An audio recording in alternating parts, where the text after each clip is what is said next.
Order of acidic strength of nitrophenol. सबसे पहले acidic strength का मतलब समझते हैं।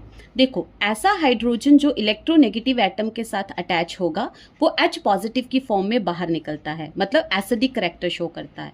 ऐसा इसलिए होता है कि जो इलेक्ट्रोनेगेटिव एटम है वो इलेक्ट्रॉन डेंसिटी को अपनी तरफ खींचेगा। जो इलेक्ट्रॉन डेंसिटी एक्सेप्ट करता है उस पे पार्शियल नेगेटिव चार्ज, जो डोनेट करेगा उस पे पार्शियल पॉजिटिव चार्ज। अब यहाँ पे जो कोवेलेंट के इलेक्ट्रॉन पेयर हैं वो ऑक्सीजन की तरफ शिफ्ट हो जाएंगे, इलेक्ट्रोनेगेटिव एटम की तरफ शिफ्ट हो जाएंगे, तो यहाँ पे ये बॉन्ड वीक हो जाएगा और H पॉजिटिव की फॉर्म में बाहर निकल जाएगा, मतलब एसिडिक करैक्टर शो करेगा। अब याद रखना है, जो इलेक्ट्रॉन विड्रॉइंग ग्रुप हैं वो एसिडिक स्ट्रेंथ को इंक्रीज करते हैं और जो इलेक्ट्रॉन डोनेटिंग ग्रुप हैं ये एसिडिक स्ट्रेंथ को डिक्रीज करते हैं। याद रखना है, रेजोनेंस इफेक्ट सिर्फ ऑर्थो और पैरा पोजीशन पे अकर करता है और जो इंडक्टिव इफेक्ट है वो सभी पोजीशन पे अकर करेगा। बट जो इंडक्टिव इफेक्ट है वो डिस्टेंस के इन्वर्सली प्रोपोर्शनल होता है, मतलब जितना ज्यादा डिस्टेंस होगा इंडक्टिव इफेक्ट उतना ही कम होता है। ठीक है, अब हम बात कर रहे हैं नाइट्रोफिनॉल की।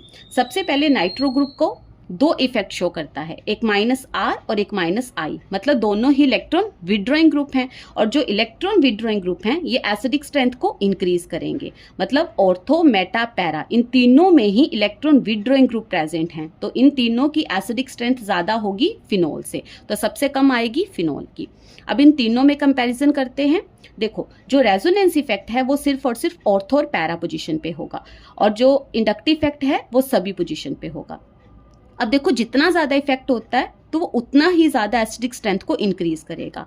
ऑर्थो और पैरा में दो इफेक्ट प्रेजेंट है, -R और -I, तो ऑर्थो और पैरा की एसिडिक स्ट्रेंथ मेटा से ज्यादा होगी, तो ऑर्थो और पैरा की एसिडिक स्ट्रेंथ मेटा से ज्यादा होगी।